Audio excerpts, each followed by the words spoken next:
जय माता दी मेरे सभी भाइयों बहनों।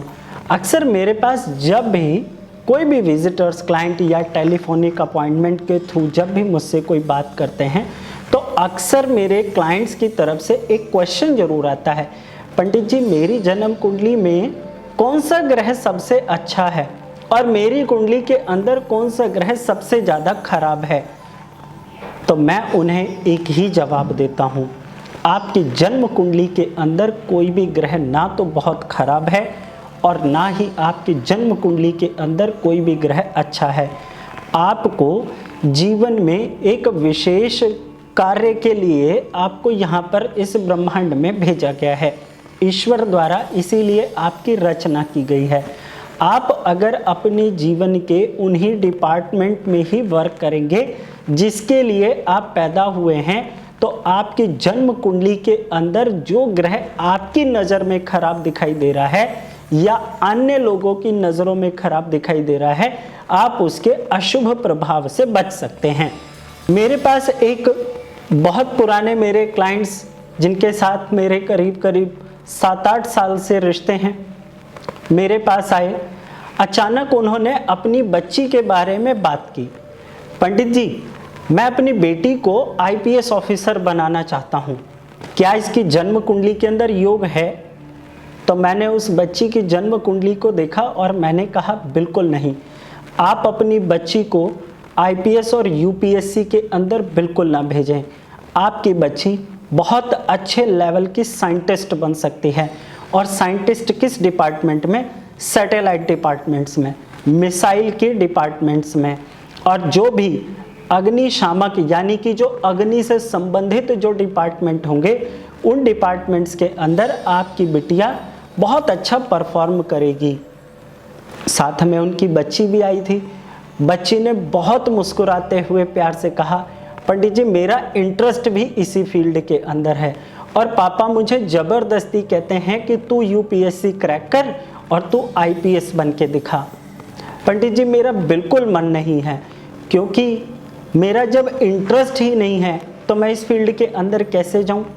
जब मैंने उस बच्ची की जन्म कुंडली को देख करके उसका जब कर्म बताया कि आपको किस तरह के कर्म करने से आपको ऊंची उपलब्धि मिल सकती है, और जब बच्ची ने उस चीज़ को अपनी कुंडली के अंदर मेरी बातों के साथ और अपने इंटरेस्ट के साथ जब उसने उन चीज़ों को कनेक्ट किया तो वो बहुत खुश हो गई।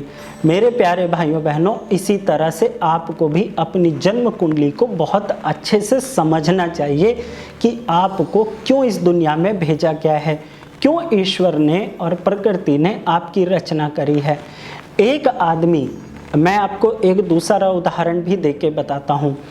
एक आदमी को खाना बनाना बहुत अच्छा आता है और खाना बनाने का काम मंगल का हो जाता है क्योंकि ऊर्जा मिलती है, शरीर उससे ताकतवर बनता है तो मंगल ताकत की चीज हो जाती है, फोर्स की चीज हो गई। अब उस व्यक्ति को खाना बनाना तो बहुत अच्छा आता है, बहुत अच्छा शेफ है, लेकिन क्या उसे खाना बनाने के डिपार्टमेंट से हटा करके क्या उसे मंगल के डिपार्टमेंट, क्या उसे पुलिस ऑफिसर बना देना चाहिए? क्या उसका भविष्य वहां पर अच्छा होगा? वो पुलिस ऑफिसर अगर किसी कारणवश बन भी गया, अप्रोच लगा दी, पढ़ाई कर ली, मेहनत कर ली, क्योंकि मंगल के गुण है तो वो पहुंच तो जाएगा, लेकिन वो जीवन में कभी भी खुश होकर के अपने कार्य को नहीं कर सकेगा, अपनी परफॉर्मेंस सही से नहीं देगा। जब वो अपनी परफॉर्मेंस ठीक से नहीं देगा तो कैसे वो अपनी ज़िंदगी को बेहतर खुशहाल बनाएगा। इसी तरह से हर आदमी की जन्म कुंडली के अंदर उसका अपना इंटरेस्ट एरिया लिखा होता है कि उसका इंटरेस्ट कहाँ है, वो क्या बनना चाहता है, और एक अच्छा कंसल्टेंट कुंडली को देख करके पता कर लेता है कि क्या ये सही है या किसी इन्फ्लुएंस में है। आप भी अपनी जन्म कुंडली को ऐसे ही समझिएगा, क्योंकि आपकी जन्म कुंडली के अंदर कोई भी ग्रह खराब नहीं होता। जब आप दूसरे डिपार्टमेंट में घुस जाते हैं जो आपका नहीं है तो आप परेशान होते हैं, दुखी होते हैं, फिर आप अपने ग्रहों को अपने आड़े ला करके अपने सामने अपनी डिफेंस बना करके आप कर्म करने से बचने की कोशिश करते हैं। इसीलिए मैं अक्सर हर अपनी वीडियो में कहता हूँ नियत कर्म करें। नियत कर्म का मतलब हो गया जो आपकी जन्म कुंडली के हिसाब से आपको करने के लिए कहा गया है, ईश्वर ने जो इशारा किया है। छोटी छोटी चीज़ें बता देता हूँ, जैसे मंगल के बारे में बताया मैंने, मेष राशि के बारे में बताया। इसी तरह से अगर हम दूसरी राशि और शुक्र देव को समझते हैं तो शुक्र देव बहुत सुंदर हैं। और आज एक बात मैं बहुत तीखी भाषा में बोलने जा रहा हूँ, शुक्र ग्रह को सेक्स के साथ बिल्कुल मत जोड़िएगा। शुक्र ग्रह सुंदरता का होता है, अट्रैक्शन का होता है, सेक्स के साथ इसका कोई लेना देना नहीं है। अपोजिट सेक्स ऑफ अट्रैक्शन हो सकता है तो इसका मतलब सेक्स नहीं होता। इस बात को बहुत अच्छे से समझिएगा। अगर शुक्र को आप समझना चाहते हैं तो बहुत अच्छे कपड़े पहनिए, अपने हाथ पैरों की सफाई बहुत अच्छे से करिए, अपने घर को, अपने बैठने की जगह को, अपने बिस्तर को बहुत मेंटेन्ड करके रखिएगा। ध्यान रखिएगा, जो भी तुला लग्न वाले, जो भी मेरे भाई बहन ये वीडियो देख रहे हैं, अगर उनकी जन्म कुंडली के पहले भाव पर यदि किसी नकारात्मक ग्रह की दृष्टि पड़ रही होगी तो उनके कपड़ों की अलमारी हमेशा बिखरी हुई होगी। ऐसे लगेगा जैसे कि अभी तूफान अलमारी के अंदर से ही निकल के गया है। उनके बिस्तर कभी सिमटे हुए नहीं होंगे और वो कभी भी तरीके से लेट करके भी नहीं सोते, हमेशा हाथ पैर फेंक करके सोते हैं। ये बात ध्यान रखिएगा। अब इसी तरह से बुध की बात कर लेते हैं, जन्म कुंडली के तीसरे भाव की बात कर लेते हैं। जुड़ना जोड़ना, देखा है ना मिथुन राशि का सिंबल क्या होता है? 2 girls are playing with each other, यानी कि पेयर हैं वो। ऐसे लोग जुड़ने जोड़ने में ज़्यादा विश्वास रखा करते हैं। तो अगर आपकी जन्म कुंडली के अंदर बुध अच्छा है तो आप लोगों से हमेशा जुड़ना पसंद करेंगे, लोगों के साथ उठना बैठना पसंद करेंगे। और किस तरह के?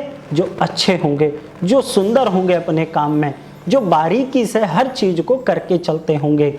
साथ ही साथ बुध अगर आपकी जन्म कुंडली के अंदर खराब होंगे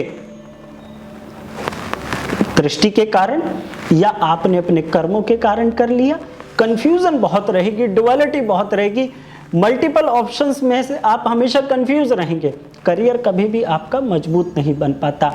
इसी तरह से जन्म कुंडली के चौथे, पांचवें और छठे, सातवें भाव को भी इसी तरह से समझा जाता है। आपकी जन्म कुंडली के अंदर आपका डिपार्टमेंट, आपका इंटरेस्ट, आपका फील्ड, आपकी ग्रोथ, आपका फाइनेंस, आपका करियर, आपकी हेल्थ, आपका पार्टनर, आपके मैरिड लाइफ, आपके बच्चे, सब बिल्कुल फिक्स्ड करके भेजे हुए हैं प्रकृति माता ने। इसीलिए कभी भी ये क्वेश्चन मत करिए कि आपकी जन्म कुंडली में कौन सा ग्रह खराब है। कभी भी कोई ग्रह खराब नहीं होता। किसी आदमी को कार चलानी आती नहीं और आप उसे हवाई जहाज पकड़ा दो और उसे उसका ABC भी नहीं पता, तो अब आप उसका बृहस्पति खराब बता देंगे क्या? पहले ये तो देख लीजिए कि क्या पता उसकी जन्म कुंडली के अंदर शनिदेव अच्छे हैं ही नहीं, उसने अपने स्किल पर वर्क किया ही नहीं, कार से संबंधित स्किल पर उसने कोई वर्क नहीं किया। इसी तरह से ग्रहों को नहीं दोष में लाया जाता, अपने आप के डिपार्टमेंट को समझ करके आगे बढ़िएगा तो हमेशा सुखी रहेंगे, हमेशा संपन्न रहेंगे। आपके मार्गदर्शन के लिए मैं कौन होता हूँ मार्गदर्शन देने वाला? मैं तो आपके प्रति हमेशा समर्पण भाव से आपकी सेवा के लिए हमेशा तैयार रहता हूँ। हर महीने के दूसरे मंगलवार को 4 घंटे के लिए मैं फ्री सहयोग दान आपको देने का वचन देता हूं कि मैं आपको 4 घंटे के लिए, आप स्क्रीन पर दिए नंबर पे कॉल करके आप अपना वहां पे शेड्यूल चेक कर लीजिएगा, उसी के अकॉर्डिंग आप अपना अपॉइंटमेंट फिक्स करा लीजिएगा। और ध्यान रहे, मैं एक बात और भी बहुत बारीकी से कहता हूं, अपने सभी सवाल लिख लेने के बाद पॉइंट टू पॉइंट ही मुझसे अपॉइंटमेंट लीजिएगा।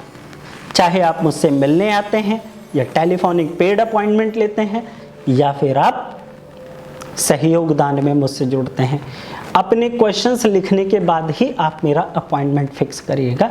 तभी आपको अच्छा भी लगेगा और तभी मुझे भी अच्छा लगेगा, क्योंकि समय की कीमत को समझना बेहद ज़रूरी है।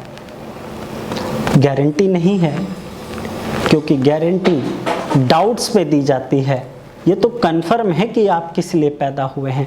वीडियो कैसा लगा मुझे ज़रूर बताइएगा कमेंट करके, और आप लेटेस्ट इन्फॉर्मेशन के लिए जो भी मेरे ऑफर्स हैं, जो भी मेरे सर्विसेज टाइप की चीज़ें चलती हैं, उसमें क्या शेड्यूल्ड है, क्या अपडेट्स हैं, सारे अपडेट्स मैं आपको फेसबुक और इंस्टा पर भी देता हूँ। ज़रूर जुड़िएगा मुझसे। जय माता दी।